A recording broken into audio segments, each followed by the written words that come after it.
It's always exciting having the show when I get to invite on somebody I genuinely like, to talk about something I genuinely like. And I don't think I've ever had a conversation with you that I didn't come away with something like new and fun to think about, and also just a genuinely pleasant experience. So Karen Fetzer, welcome to Better Than Fine. Oh, you know what? Thank you. And that is very generous. So fun to be here. Thanks for the opportunity. Yeah. And to just set the stage for what we're here to, or what we plan to talk about, Lord knows what'll happen in our time together. But we share a mutual love. Anybody who follows me on Instagram knows I love being outside. My bonus dad likes to joke that I'm like the no shoes kid in the family. I don't want shoes on. I want to be on real ground. And you do too. Yeah. Absolutely. Yeah, you know what? I'd much rather be outside than inside. I love bare feet. I find myself walking on ground here where people say, how can you stand to do that? But because it's either rocky or, pokey in some way, but I love it. That's where I think I gather some really great energy.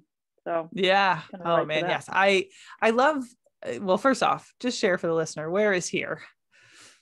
So here is specifically Hawaii, on Oahu. And I wish I could turn my computer and show you the view because it's really beautiful today. Well, I've seen pictures of the views that from you, so I'll testify to the listener. They're incredible. Yeah, plenty of beautiful wild spaces here, for sure. Yeah, and I was always that kid that like walked on the gravel and other people looked at them like they were strange. But it's funny to think like the things that even just a few generations ago were taken for granted now are somehow like special. Like I've got friends who can actually, I'm pretty sure my boyfriend can bow strike a fire. And it used to be that all of human creatures had to be able to friction fire in order to survive. And now it's like 1% of the population can produce a friction fire reliably. And so just all of these things that used to be wired into us from birth are now somehow special. It's interesting. You actually are bringing up a topic that I think is a much longer conversation. But my husband Doug and I talk. Yeah, we could go for a long time. My husband and Doug and I talk about it a long time, or often, how people are losing really basic skills. Like people don't know how to fix things. They don't know how to troubleshoot. They don't know mechanics. And to your point, they don't know how to light a fire. And I think that we are becoming very, very smart in other ways that make us vulnerable because we don't know these basic skills. So, yeah. Oh yeah. These traditional wisdoms, and all kinds, right? Like even just what you were saying about like pulling energy from the earth, and the science-minded individual that might listen to this episode, hear us use those phrases and think that we're just being woo-woo. But if you actually look into the science of grounding and negatively charged ionic buildup in the body and the physiological adaptations that it causes, and literally if you just stand on bare earth, it rebalances your ionic charge in your body, just like you put a grounding wire on a house. But if we use the phrase like it's good energy, people balk. It's the same thing. It's literally the same thing. Oh, I agree. And why do people balk? Because it's such a reality. And I love your reference to what I would call earthing, right? And it seems to be that in certain circles, earthing is trending right now. And you can buy earth pads to put under your bed so that you're getting that energy while you sleep. There are all kinds of different options, but yeah, it's definitely a real thing. Yeah, for sure. 100%. But before we get too far afield, because I think we've probably set a nice stage now for what you have written about in your work, what we mutually love and know from our own lived experience, which is the benefit of not just outdoor spaces, but wild spaces on well-being. So share with us a bit about how did you have your love affair with wilderness spaces start?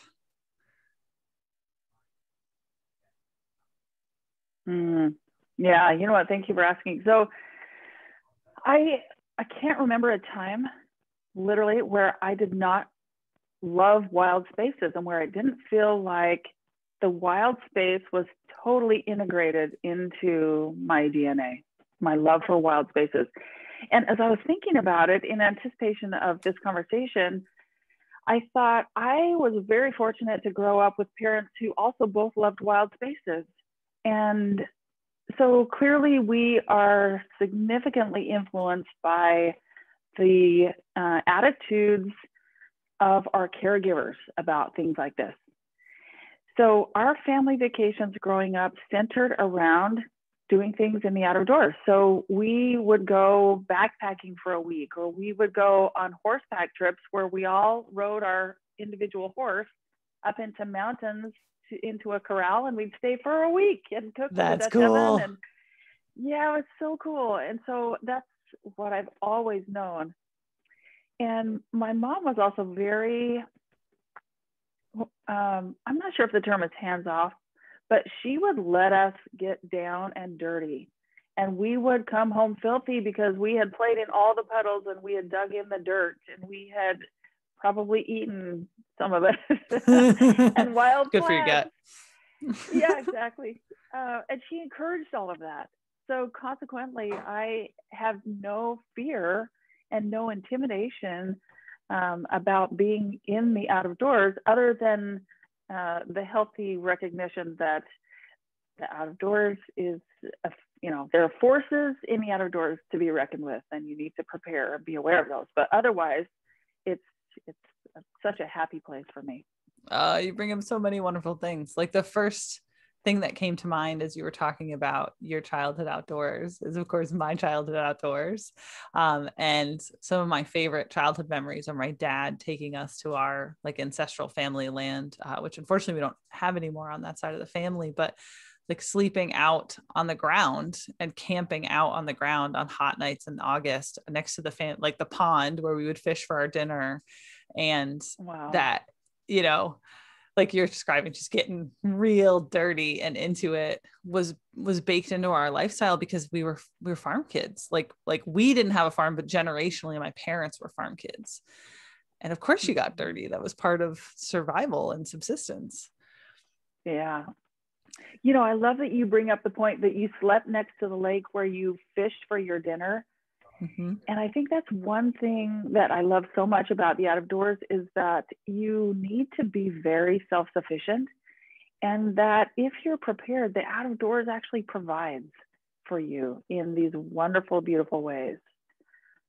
Oh, you're bringing up so many stories in my mind, like pulling mussels from Bar Harbor and going and cooking them on my campsite. Like, and this is one thing that I find is true about people who truly love being in the wilderness, is that you'll get the stories rolling about like, oh, have you ever like bow hunted a deer in New England? Have you ever like, pulled blue crabs yourself? And it opens up this wealth of stories about nostalgic experience.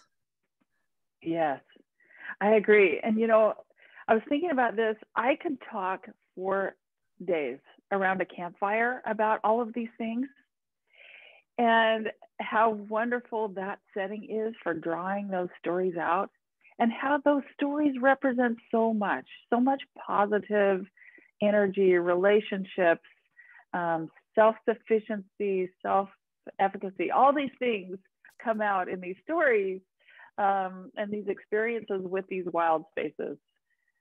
Yeah. The other thing that you brought up that I think is important to note is just this idea that there are elemental forces so far out of your control that when you are in a wild space, the need to respect them, but also the effect that they have on us. Because I've always called it stress recalibration. If I'm backcountry, so the story that immediately comes to mind is backcountry camping in the Grand Canyon with my ex-husband. And I got a little dehydrated, so I drank a bunch of water, and then he ended up running out of water toward the end of our hike. It was 9 miles down through desert terrain. We aren't really desert hikers, right? Because we're from New England. he ended up dehydrated and was not doing well. And so we are off the grid, backcountry, on the canyon floor of the Grand Canyon. We're not going anywhere. I'm the one that's going to be responsible for making sure that he survives this. And when you go through something like that, getting like irritated with your boss is suddenly not as powerful. Wow. It's so true. And you speak to this beautiful kind of indiscriminate, non-judgmental, but also non-caring side of nature where it's neutral. You know, I don't know if I am being clear about this, but you're up against things that just are, and they can kill you. Yeah. Oh, like yeah. The universe forces. does not have a value judgment on, what you wore. It just is. And so if you dressed incorrectly and you are suffering as a consequence, well, nature didn't do that. You did that. Nature is neutral. You're irrelevant. Yes. And it's so humbling to be in that situation, and awe-inspiring that that's the way it is. And that's part of what I think draws people, is that you are out there, kind of you against the elements that you can't control, that you can only prepare for. And to your point in your story, things can go badly really quickly. And then if you overcome that in a positive way, so many things increase.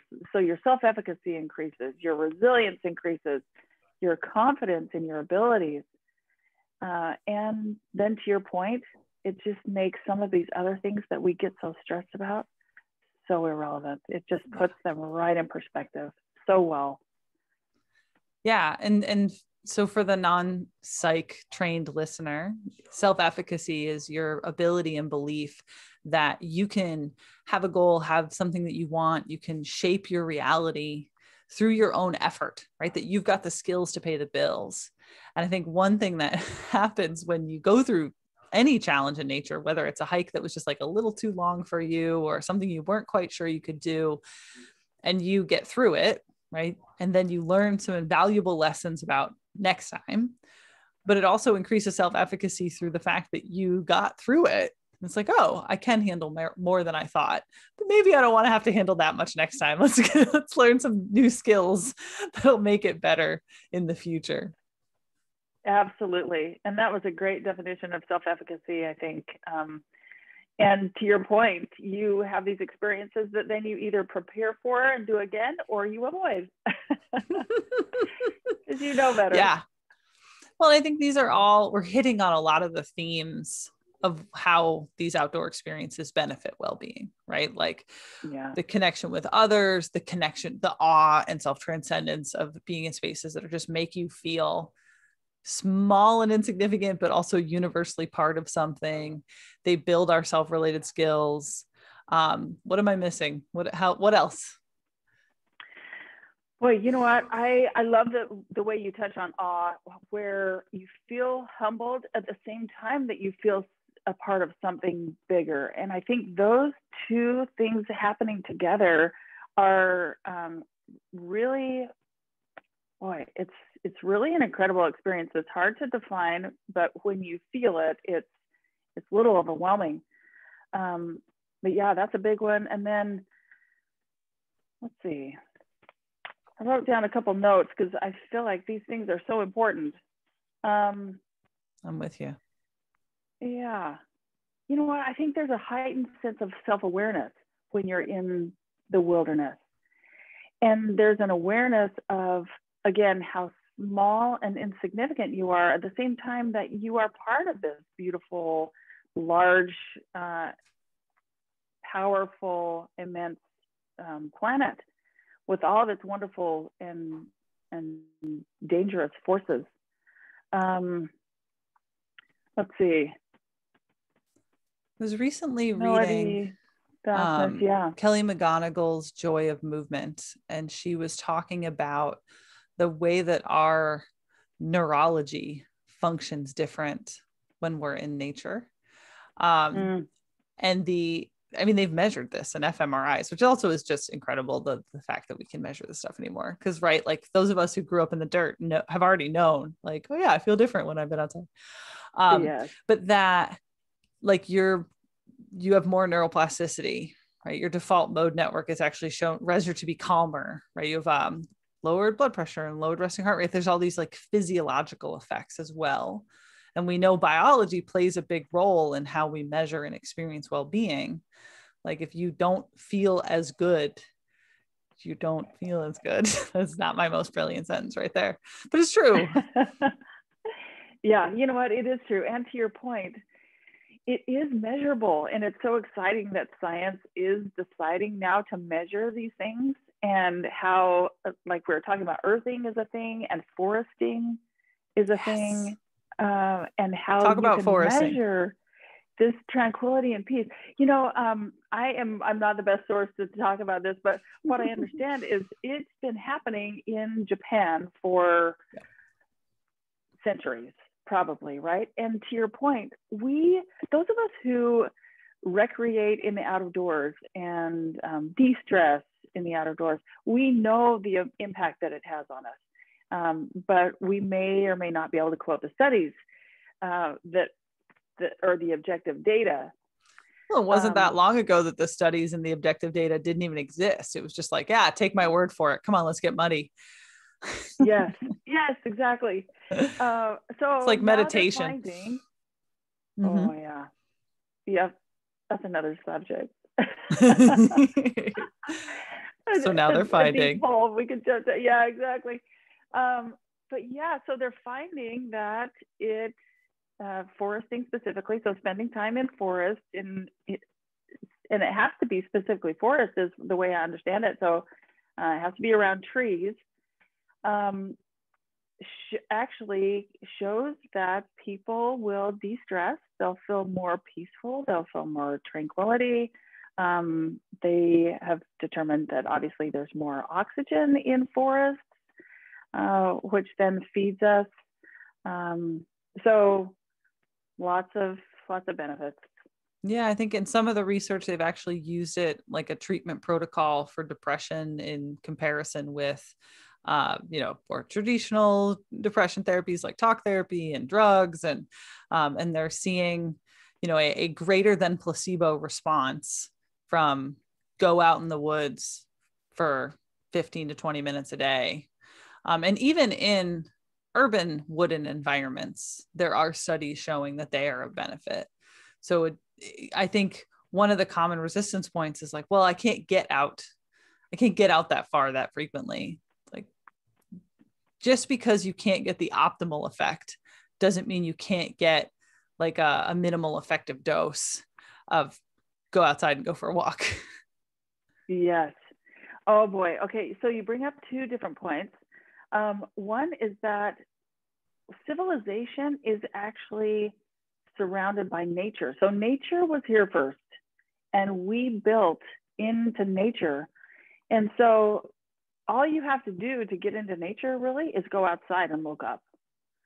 Even if you're in a city, even in these urban environments, go outside and look up, or find a tree, which I know is sometimes difficult to do in big cities. I thought was not in LA, but just because of the smog. That's true. Maybe you might have to get a little bit out of town to see something when you look but up. LA also has the benefit of all those nice canyons nearby. And, I'm in Brooklyn, but I'm fortunate enough to live close to the park. And I know there are benefits. There's been studies showing that your proximity to an intentional green space when you're living in a city benefits your well-being. So even in our urban environments, there are ways. And I think what you just said about the sky, beautiful point, because our circadian cycle, there are ways to positively affect the circadian cycle, our day-to-day 24-hour rhythm by sky gazing first thing in the morning, because it stimulates cortisol, which is an arousal hormone, at a time that it's supposed to be stimulated. And there's all this like research on looking near the sun. And so you're getting direct sunlight exposure, but just looking in the sky itself can help regulate our bodies, which then is going to affect our mood and our affect, and then our well-being as a, downstream effect. You know what? I love that. And just the concept of looking into something vast changes the way you think. It starts to introduce more ideas. So ideas of vastness and what else might be out there and what else is possible, and starts to literally open things up, open the way we think up to new ideas. It's cool. I think now that we have thoroughly sold the listener on why we both love the woods and the wilderness at large, I want to take a weird, what might seem like a weird left turn to the listener, but it's also still well within wheelhouse here. Because we mentioned that there are many traditions in the world where you're outdoors, right? Walking in the woods, earthing and grounding practices. These are things that come from all kinds of different flavors of traditional wisdom that we've lost in the modern world. And in your writing, you talk about another very important traditional wisdom, something I'm also passionate about, that you might not have known that I was passionate about, which is rites of passage. Can you talk a little bit about your interest in rites of passage and why they're important? I think rites of passage are critical, and it feels to me like societies have lost the traditional rites of passage that have been very integral parts of certain societies for centuries. So when I think rite of passage, what comes to mind first is Native Americans living literally in the wilderness.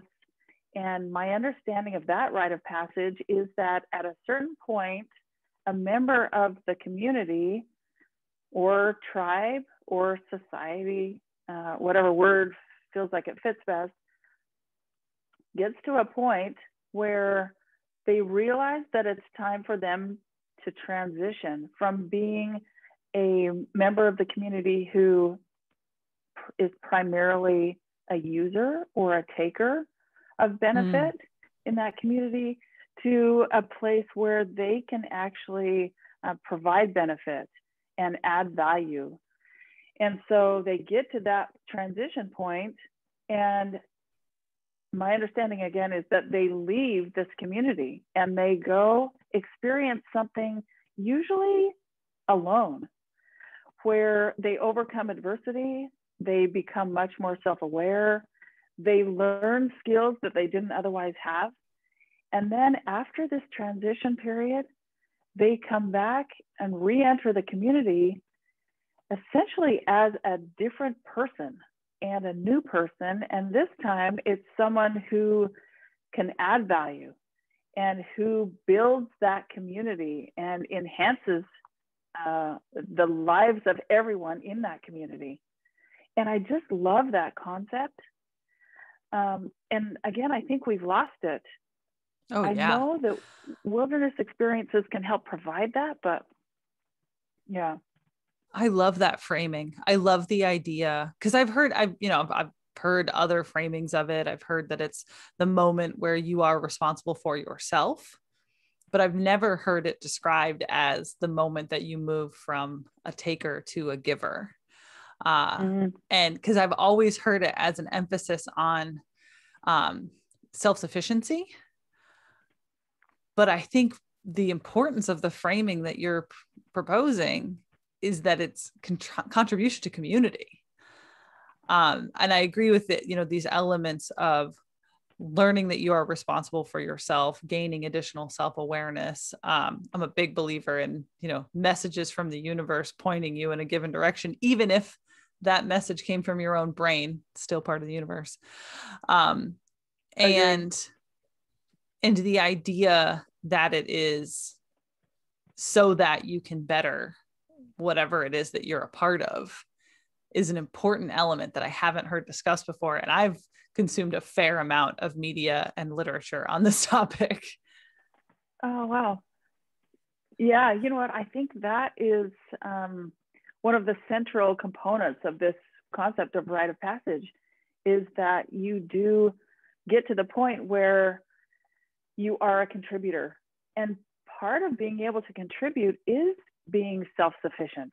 And that doesn't mean that you don't rely on the community as well, but it does mean that you are responsible for yourself, and that then you also add value in different ways. And I think being self-sufficient in and of itself adds value to the community.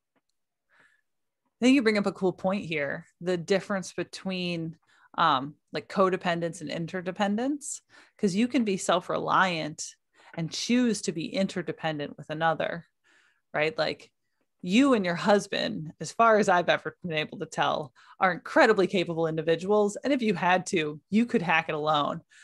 But it's way more fun and way more interesting, and you get a lot farther if you are interdependent and choose to rely on one another, because then you have interdependent skill sets. And I think the point you're making is that your most successful and reliable communities are the ones in which a whole host of self-sufficient adults choose to be interdependent. Okay, I love that description. And that is what Doug has said from the very beginning of our relationship. He said, the reason why I want to align with you is because I know that together we can accomplish more than we could as individuals. So I love that you have taken that message from, I guess, just seeing us interact. I love that Doug used the phrase, I want to align with you. That's romance, right? That's new age romance right there. So romantic. I'll have to tell him. Excellent. But you know what, to your point, and I think that boy, I don't want to get into an area that's too broad, but go nuts. So much of, I think, the challenges that we're seeing in our society these days come from this lack of willingness to take responsibility and be self-sufficient, and then ask the question, how can I add value in this situation, instead of saying, what can I get? You know, from what can I get for free, or who can provide for me, rather than the opposite. You know, ask not what your country can do for you, but what you can do for your country, kind of thing. I think the other thing about rites of passage that I found really interesting, and that I think we are lacking here now, at least, you know, we're both American, so we can, right? Are you Canadian or American? American, yeah. Okay, for half a second I was like, wait, am I wrong? No, okay. Is that after a successful rite of passage, there's a status change. So sometimes critiques of the argument of rites of passage, oh, we don't have them in the modern world, to be like, oh no, but what about your bar mitzvah or your bat mitzvah? What about your quinceañera? It's like, okay, those are great cultural traditions, and I in no way want to disparage them. But a traditional rite of passage, you went into at one status and came out of being treated distinctly differently, right? And the argument is that, like, oh, women have the start of their menstruation, that you know, that is somehow distinctly different. You are different in the world. But I don't know that we necessarily are treating young girls any different, right? Because it's a hidden moment within their family, their household. And something like a bar mitzvah, is it really changing the status of that individual within their synagogue, within their larger community? Because part of it is that many of us have mixed communities now, where I don't know if that kid's 12 or 14. I don't know if he made his bar mitzvah or not. I'm not going to treat him any differently. I think that's a great point. So those are important components of a rite of passage, I think. Seeing people differently, treating them differently, and also being inherently different, so the contribution is different. And I think that the seeing is different on it changed through this rite of passage. Seeing the person differently happens on both sides. the individual sees themselves different and different from where they were before the rite of passage. The people in the community see that person differently as they come back into the community, and they treat them differently because they are inherently a different person. They are inherently changed through that experience. And you're right, these are wonderful cultural traditions. Cultural traditions. Yeah. And they're important. I don't want to dock that they're important. Absolutely important. But I agree with you. I think that you can be the same person in the morning, go through your bar mitzvah, and pretty much be the same person in that evening. And that significant change that I think we're talking about, that's inherent in a rite of passage, has not happened through that experience. But I think it's not designed for that either. You know, that's not necessarily what it was designed for. Yeah, it's not necessarily playing the same role.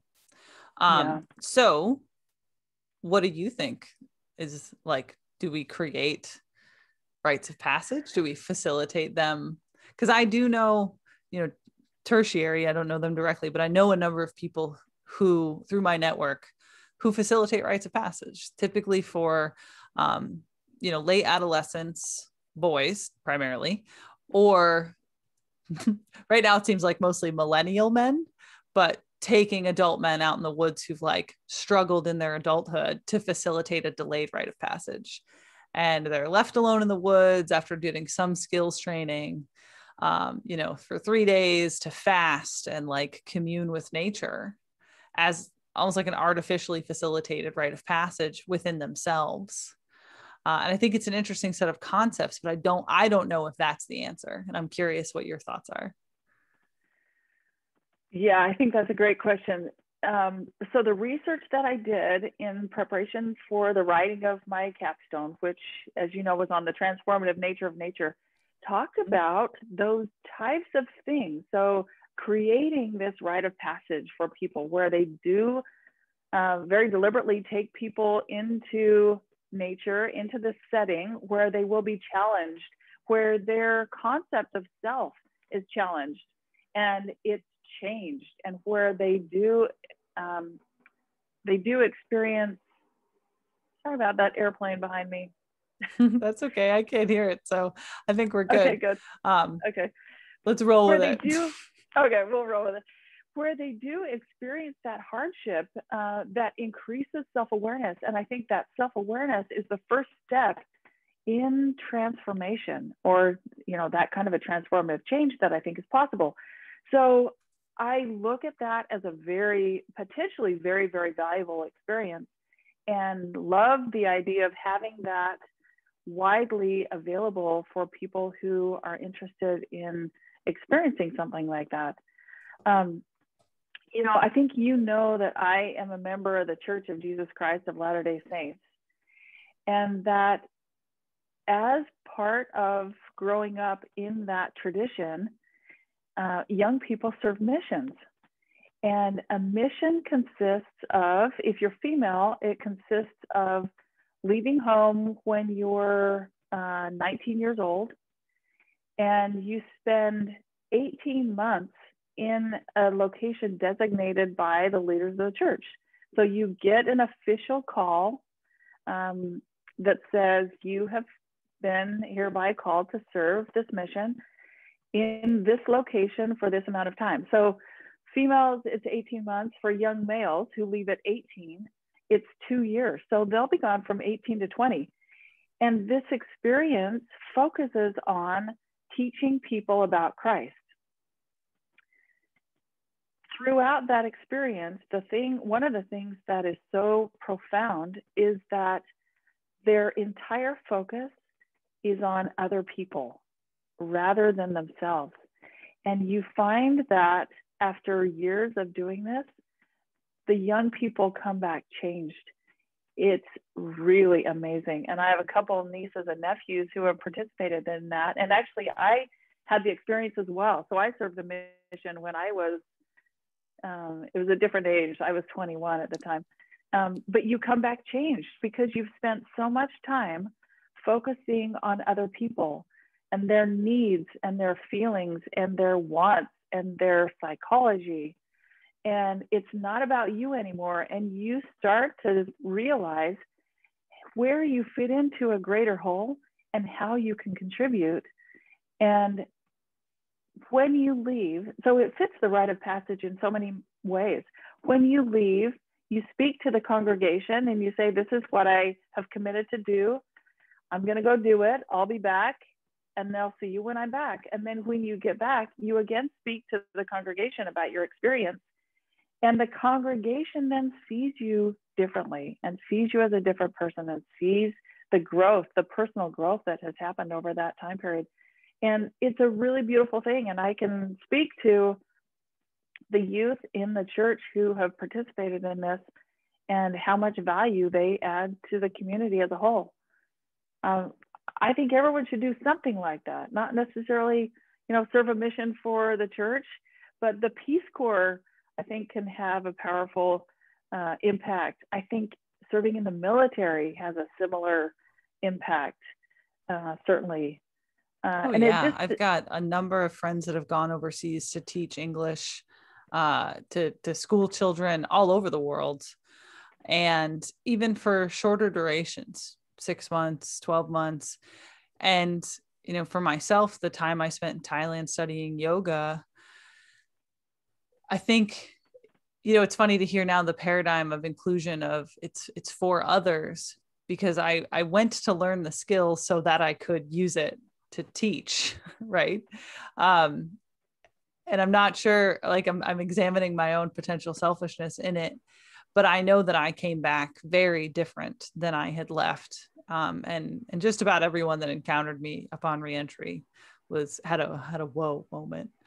And I wonder if some of it is the removal of one's self from the container of your normal life, so that you kind of have to pull all the pieces apart, right? It's like when you move and you have to box everything up and then unbox everything, you inevitably throw a good chunk of it away as you pack and a good chunk of it away as you unpack, because you're forced to examine what you're carrying. And I feel like there's an internal assessment where you're forced to examine what you're carrying on the inside when you go through a journey like that.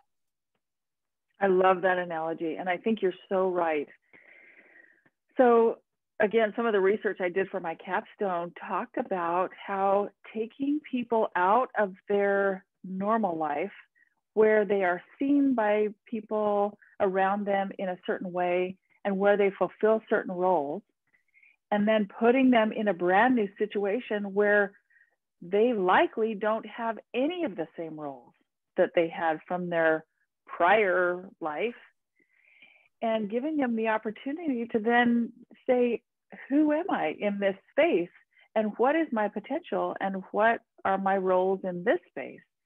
And again, to your analogy, what am I carrying? And what do I want to offload? What is not serving me anymore? And that happens so beautifully in the wilderness.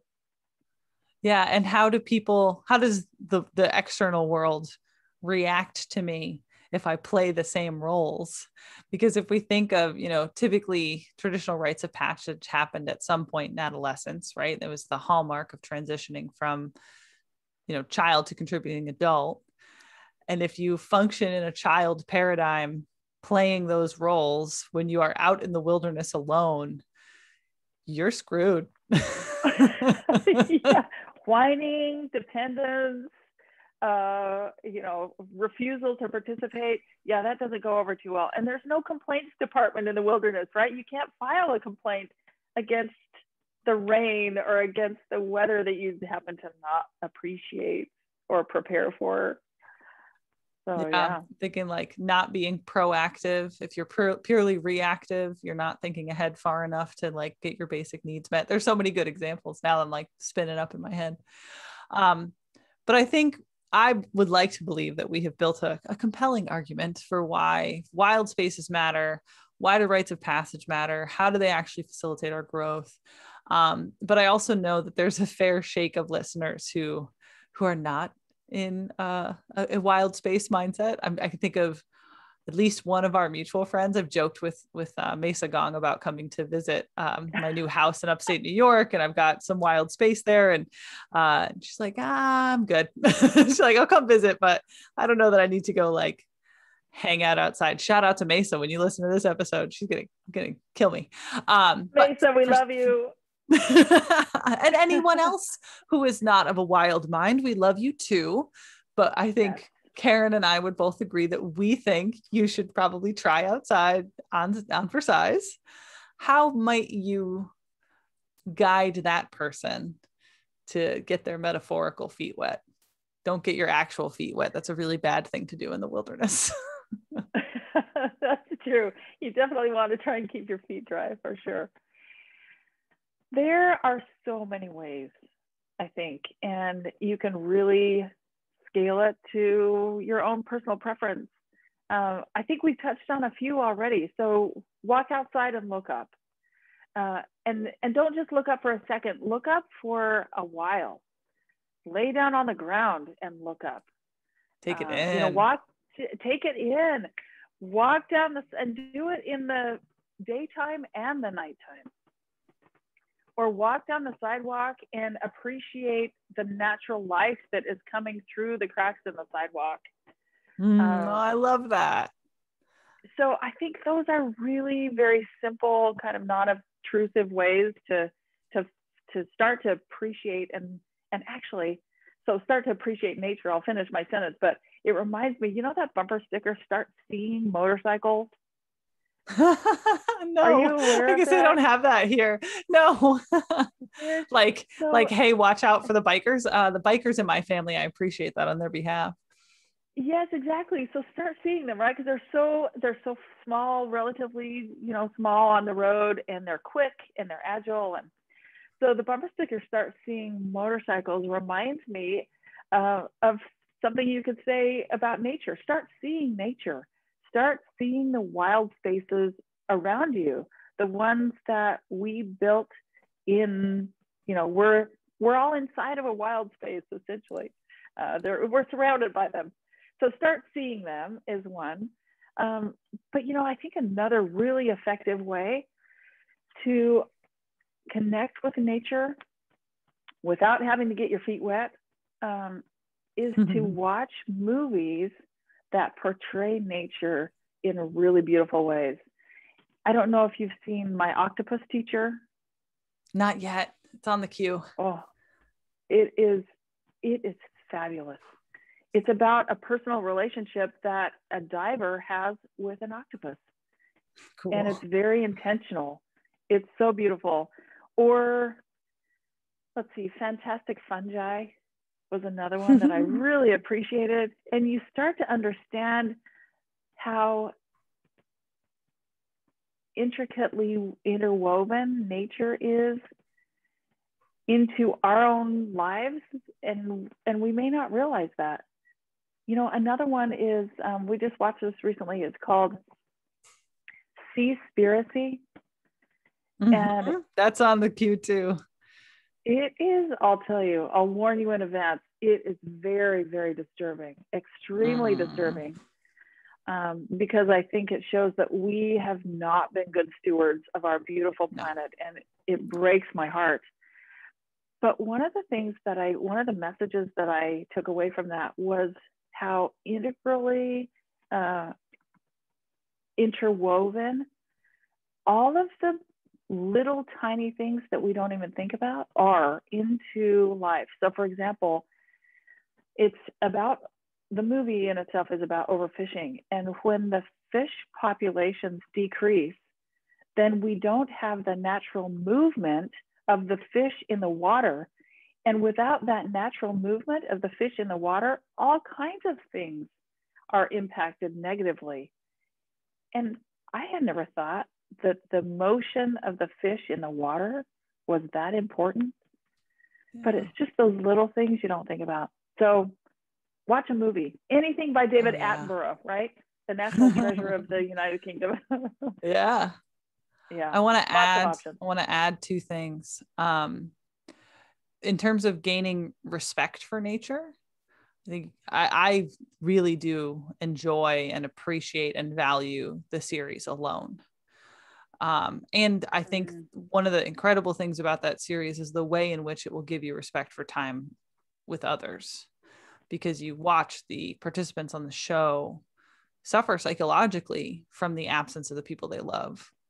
I think there's other things to be said about the show, and like, why are we living in a society where you will put yourself at such great risk just for money, because you can't thrive as somebody so deeply ingrained with nature in our society can't find a way to thrive because they can't make enough money to buy their own land. They can't make enough to sustain themselves in a capitalistic society without doing something capitalistic.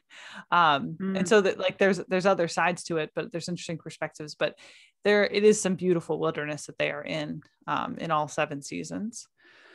And there's a great book that I believe is called the Language of Trees, or The Secret Language of Trees. Have you read this one? No. I'll look it up. I'll link to it in the show notes, because I'm not entirely certain that is the title, but it is about what is happening below the ground, in where there is the discovery of the integrated network of not just roots, but fungus, and the way in which the forest itself is integrated like an organism would be, and how different class of species function in the similar way to our own organs within our body. And the argument that the forest is in itself an organism. And it's really incredible. Okay, I think you'll find a very similar message in the movie Fantastic Fungi. Cool. What about it? Yeah. Very cool. I'm a real fungi. I also really love puns. I want to take another little detour here just to talk about something cool. You have a boat race coming up. Can you tell me about the boat race? Yes, we do. Okay. So it's called Transpac, and it's one of open oceans or sailing's, one of sailing's most, oh my goodness, I'm blundering on this explanation. Okay, it's one of sailing's most long-standing and well-respected open ocean races. So it runs from San Pedro, California, which is right next to Long Beach, essentially, to Honolulu, Hawaii. It's 2,225 miles. And the first running of the race was in 1906. And since then, they have run it every other year, except during the World Wars. So we participated in the 50th running of the race in 2019. And it was a phenomenal experience. Talk about being in the wilderness and being pushed to your limit and beyond, and then realizing that, hey, that may have actually not been my limit after all, because I'm still alive. Surprise, you have a new limit. You survived. New limit. Exactly.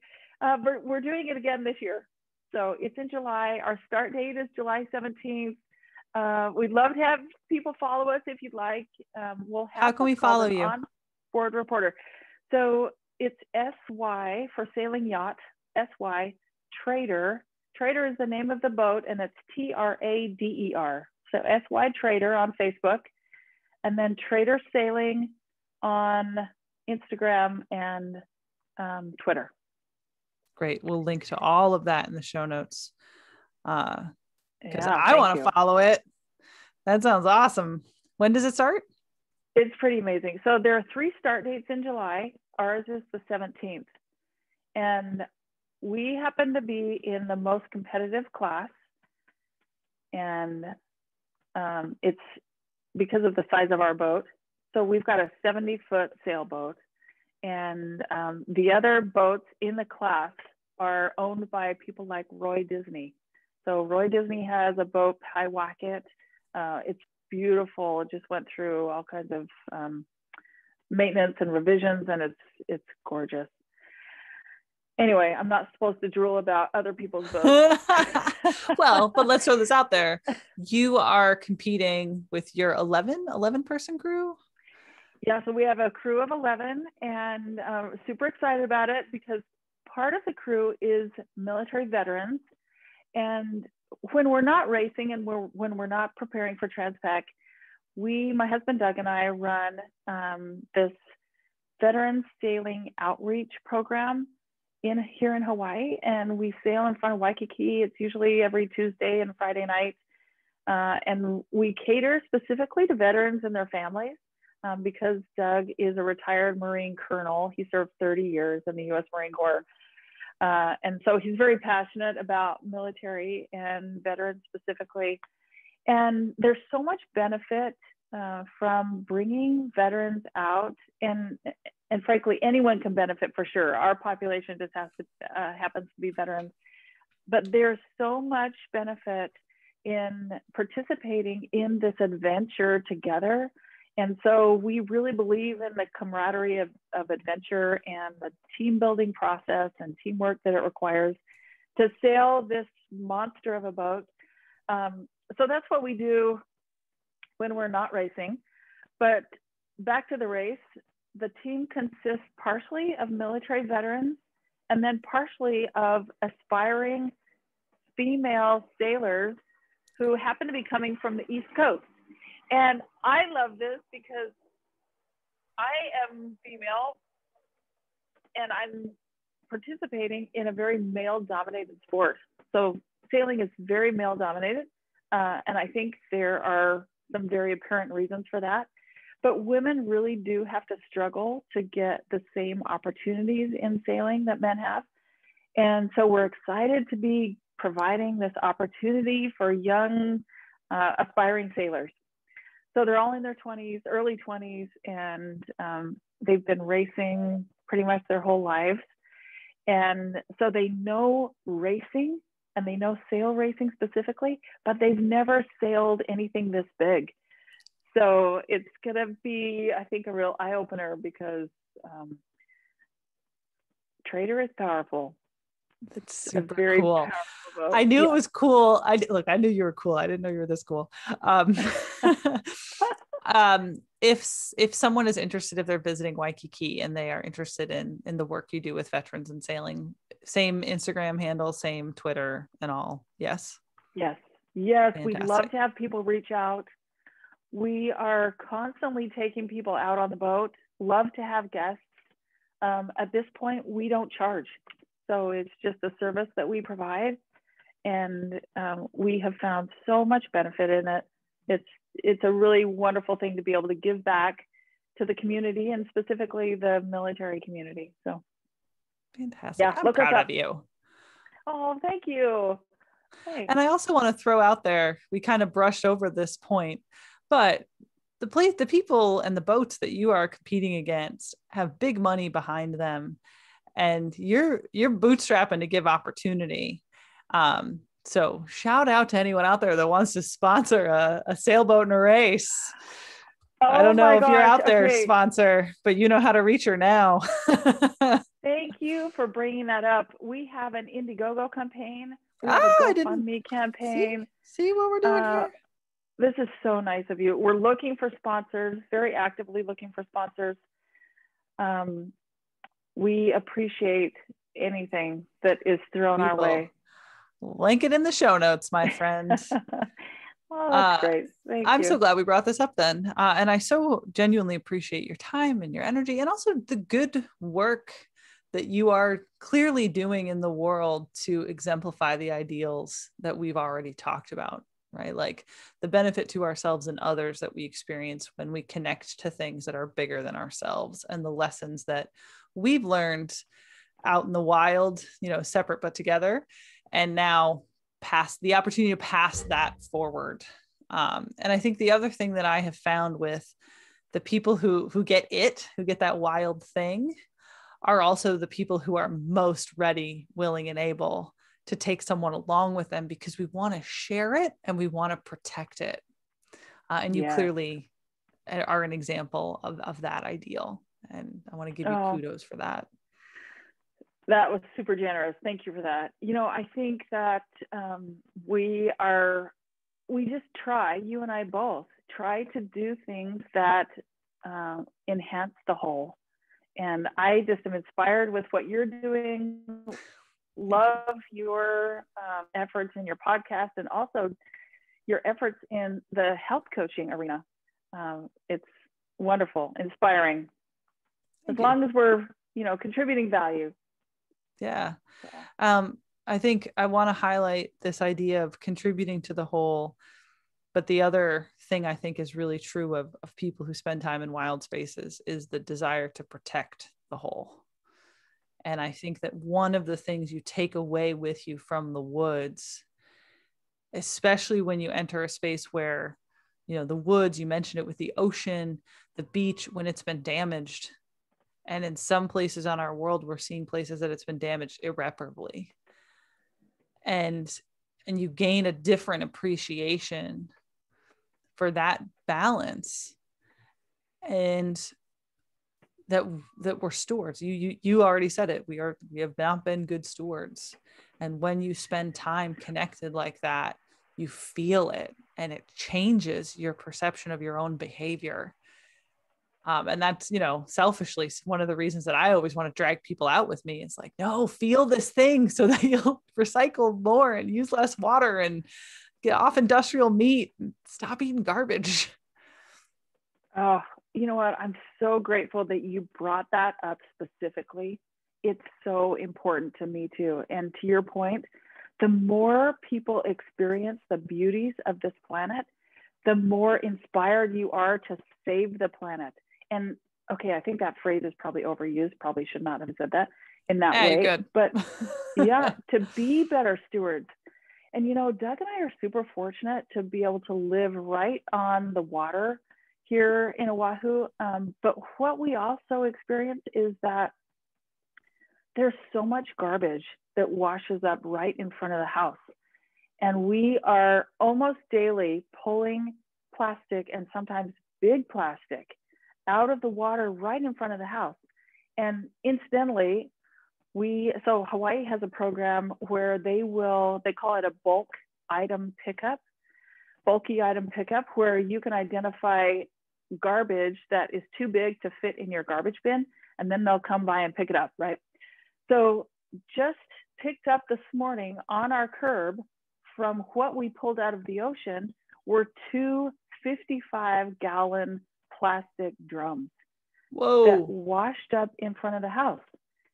And so we put those on the curb last night, and they were picked up this morning. But that's just an example of what washes up in front of the house. And it's so sad, but it happens, like I was saying, literally almost daily. And, another kind of realization I had was, in order to race our boat back from California, we had to get the boat there. So we transited in 2019 in preparation for the race. We transited the boat from Hawaii to California. And that transit took 17 days to get from here over to Catalina, where we first made landfall. And I was so struck by the amount of plastic that we saw along our journey. And although we were in the area, which probably represents, the Pacific Garbage Patch, we did not see that. But there was a time when I was at the helm, and I counted every minute a piece of plastic went by the side of the boat, every minute. So I was on the helm for 30 minutes, and every single minute, a piece of plastic or multiple went down the side of the boat. And when we thought about that in the context of the very, very small track that our boat was tracing through the Pacific Ocean, and if we were seeing that much garbage, how much is there in the whole ocean that we don't see and that we're unaware of? And so this is a very passionate point for me, especially because we've also rescued sea life right in front of the house. We rescued a turtle that had been caught in a fishing net and couldn't free itself, and its flipper was getting cut off by this fishing net. And so we went out and cut it off, and the turtle swam away, and we think that it's still in the bay. And we think that we see it every once in a while, and we're happy about that. But a very passionate subject for me. So I'm really happy you brought that up. We all have a responsibility, and we're all, we all need to be stewards of this planet. And there are so many things that we can do. And, I kind of laugh, honestly, about the plastic straws becoming such a big issue, because if you watch Seaspiracy, you will realize that that is literally one drop in the bucket. Yeah. The plastic straw thing. I wish I could recall the name of the documentary that is essentially about the way in which, and I know it's on Netflix, I can see it in my mind and I can't pull it up. The way in which we kind of have been misguided, similar to the way that we were misguided by the tobacco industry to believe that smoking was good for our health, and then by the oil industry to believe that burning fossil fuels wasn't killing our planet, that the plastics industry, understanding, like putting on us that our job was to recycle the things that we're consuming that are in plastic, as opposed to putting it on them to come up with alternative sustainable packaging. And I strongly believe that the only way we are going to get the market to change is by refusing to buy anything that is not in sustainable packaging, which is a radical assertion because of the level of effort it takes to live that life. But more and more, there are companies coming out and there are services. I know Thrive Market has a variety of products you can buy that's all sustainable packaging. And so there's more and more, there are options out there, but it's this bait and switch we got that, like, oh no, recycle, but what happened to reduce and reuse? Like, we left those behind. But I think much like the burning of fossil fuels, and if we all just buy electric cars, and I drive a Prius, so like, I'm on that bandwagon, but the belief that that's going to have a significant impact when you've got a certain slice of the population, flying everywhere in private planes instead of taking, you fly first class, go for it, champ. But like, you could be on a shared service, or, it's not private citizens that are dumping 55-gallon plastic drums into the ocean. That came off a ship somewhere, most likely. Right? Like, yeah. And where is the corporate accountability for that shit? That is so true. And, I think there are so many ways that people can engage in the subject. So many ways, so many ways that we can just do a little bit better. And if all of us do a little bit better, that's going to equate to a lot of betterment. Yeah. It's like the third time I'm going to quote Rick Ritchie on the show. A little bit of something's better than a whole lot of nothing. But he was commenting on movement, but I think it applies to a lot of things in life. All right. We've gone far afield. I hope that anyone watching on YouTube enjoyed the looks of shock and horror on my face as you described what you've observed on your beach and in your travels. Because it affects me deeply to think that this is how we're treating our home, and not just our home, ourselves. Like, the downstream effects of, they're finding microplastic evidence on the glacier at the tip of Everest, right? Like, it's now so in our ecosystem, right? And people want to believe that plastics are neutral in the body, that they are benign, but no, my friends.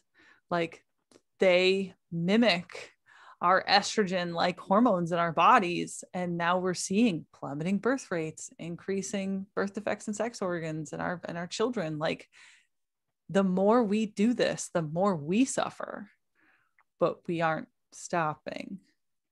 Yeah, absolutely. I mean, to your point, there are plastic fibers found in fish flesh, so it's definitely having an impact on sea life, lots of different areas, to your point. And it's so sad. One of the most beautiful beaches here on Oahu has microplastics just lining the beach. And it's very difficult to pick up. You actually have to sift it out of the sand because the particles are so small, but they're so obvious. Yeah. And for those who don't realize what we're talking about, microplastics are the little tiny beads of plastic that are used in the molding process of creating like your Tide jug. So they don't take big chunks, they take little tiny chunks. And whenever something plastic gets put out into the wild, and that waving action of smashing your Tide jug up against the beach chips off little teeny tiny pieces. So between the beads and between that Tide jug, you're just wearing it away the same way that soil is formed. So now you've got essentially plastic powder in a wild environment. And how do we get it away? And it was, I did read an article, I think in February, there was some finding published where a teenage girl in, I believe, the Netherlands has produced a compound that attracts microplastics and can reliably be used to clean microplastics from water. And she did it as a science project. Oh, wow. Yeah, she's cool. If you Google it, I'll link to it in the show notes. Okay, very cool. And we as societies are so smart. We are coming up with all kinds of innovative ideas. There is no doubt that we can come up with something, multiple things that will help us be better stewards. Yeah, but we have to decide collectively that that's what we want and that's what's important to us. Yeah, we have to value it. Yeah, and I find, for people like you and I, you can tell me if you agree with me or not. It's hard not for me to get a bit mad at people who don't care this way. I struggle with the feeling of like, why don't you get it? I am so on board with that. In fact, you know what, for years, I wanted to, when I had no money, back when I was, late teen, early 20s, I wanted to somehow get a billboard funded that said, what makes you think that cigarette butts are not litter? Because I watched people throwing cigarette butts out their window, and I thought, how can you think that that's not littering? But maybe they knew and they didn't care, which is worse.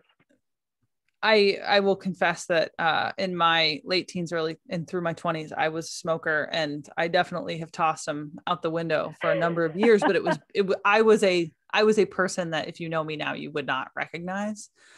And in funny contrast, we just bought a property, and I was cleaning up the yard, and it was full of cigarette butts from the tenant that had lived there right before we bought it. And I was so just disgusted, like hundreds of cigarette butts in this yard. I'm like, what is wrong with you, dude? You had this great place and you like literally trashed it. And I immediately go to this place of like, if this is how you treat the outside when the outside is beautiful, like, how do you treat yourself in there? Because I have compassion for that consciousness. Oh my goodness. That is, wow. That's another topic we could go take a deep dive we could go on and on. I was say, at this point, we were going to have to do a part 2. It has been an absolute delight to speak with you. And thank you so much for coming on the show. It has been my absolute pleasure. So fun to chat with you about this. And you know what I hope is that we will share a campfire and continue this conversation at some point. Yes. So, or come to Hawaii. Oh God, yes.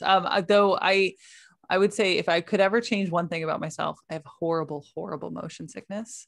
And I have never tried sailing. Largely if I'm steering the thing that I am in, I tend to be okay.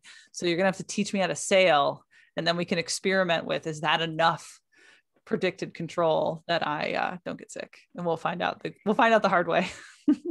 Okay, you know what? Often people who come sail with us have a turn at the helm.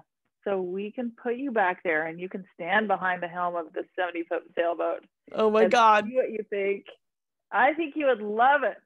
But you know what? Additionally, I get seasick too.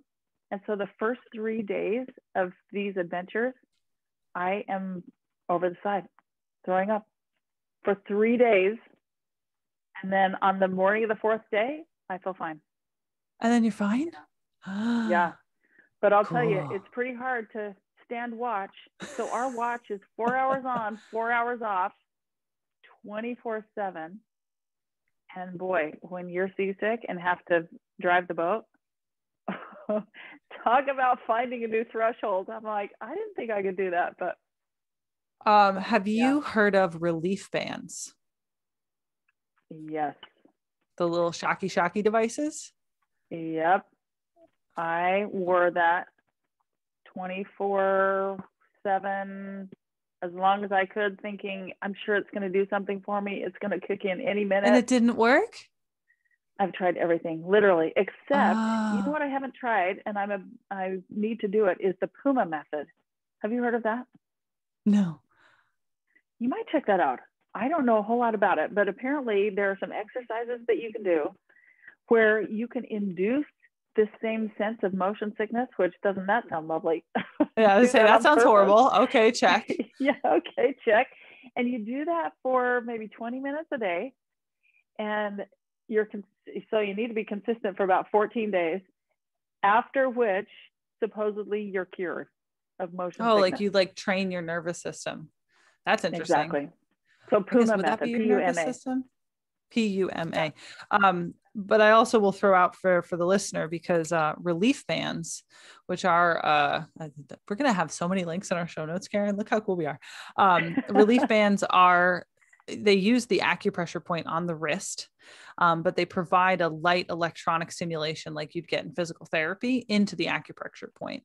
And I have had horrible motion sickness my entire life, and was able, when I feel like my health is good, I've slept enough, I wear the relief band. I can read a book. I can read a novel in the car, and that has never been a thing I could do. When I am a little underslept, a little like dehydrated, it takes the edge off enough that I'm not throwing up. But the interesting thing is that acupressure point is also the acupressure point for anxiety. So if you crank that sucker up too hard, I have induced full-on panic attacks that way. So you got to, it was intense. Poor Matthew had to deal with it. But you really only turn it up enough that you can feel the tingle in the acupressure point, and not just leave it all the way up all the time. I learned the hard way.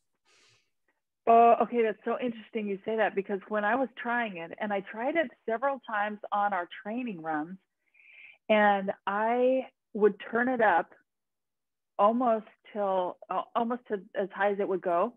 And so I'd get these serious shocks thinking, maybe it'll just work if I turn it up a little bit higher. Mm-hmm. So I was getting some serious shocks. Thankfully it didn't induce anxiety in me, but wow. Caution, that's funny. Right?